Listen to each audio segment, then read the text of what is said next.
Sometimes life brings people together. But I've known him before anybody even knew he was going to run for president. He always had that faith that he needed to help his people. But I believe he can not only help the people of Botswana, but he can bring a greater understanding to the people of Africa and to the rest of the world. Seeing him back then brought tears to my eyes, joy to my heart, because he was an example of what human nature could be, promise of the future. Now that future is here.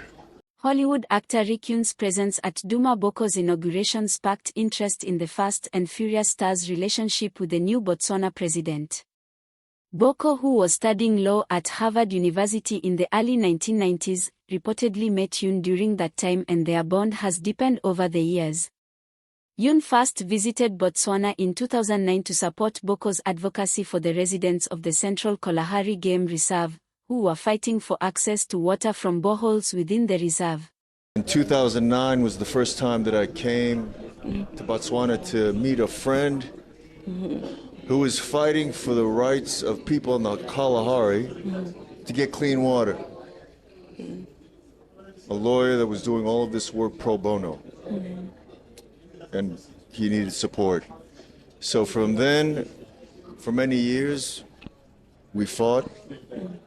And today, he's able to fight for the rights of a whole country. Boko, who was a human rights lawyer at the time, helped represent the residents in their landmark case against the Botswana government, which sought to restrict water access in the region. This case became internationally recognized and set a significant precedent when the court ruled in favor of the residents, affirming their right to water access. Yune's presence marked the beginning of his public support for his friend's cause, a move which would ultimately put him on the government's radar. In 2012, Yune was back in Botswana as the best man at Boko's wedding, and he has since become an enthusiastic supporter of Boko's political aspirations, endorsing him both financially and morally. I've seen him, and I introduced him to President Clinton, other heads of state, and they were affected by him. Yune also accompanied Boko to a couple of international events, including the 2012 Center for Global Dialogue and Cooperation in Vienna, where they walked the red carpet together. The events gave Boko the opportunity to meet numerous high-profile figures and share his ideas with an international audience. Yune returned to Botswana in April 2014, joining Boko at a Botswana National Front conference, reiterating his belief that Boko will become president one day, while commending his human rights activism. During this visit, Yune and Boko toured rural parts of the country together on a chartered helicopter, showcasing Yune's enduring support for his friend's political journey. However, this high-profile visit would be the last straw for the Ian Khama-led government.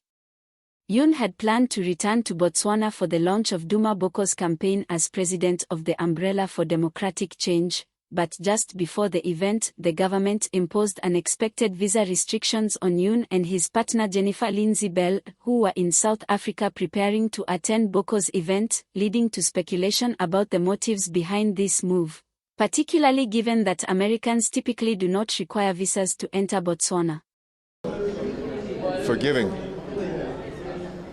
Many other politicians, I know that politicians around the world would not be as forgiving. They would seek retribution. But here's a guy that's just looking for a greater future for his people, and that, to me, is a sign of greatness. For years, President Boko advocated against the government's perceived abuse of power in this matter, and one of his first moves upon taking office was to lift the ban on Yune and 10 others, signaling a more open and inclusive approach toward international visitors. This act symbolized a break from past policies and was widely accepted. On November 8, 2024, Yune and Boko reunited at the inauguration of the Botswana president, where they shared an embrace that reflects their decades of friendship and endurance, in a story that embodies the inspiring journey of two friends from different worlds united in purpose. For him, and what I've seen, it's just another day. This is the same man that I met going to the Kalahari, fighting for the people to get clean water. It's the same man today. It's just the world is now taking notice.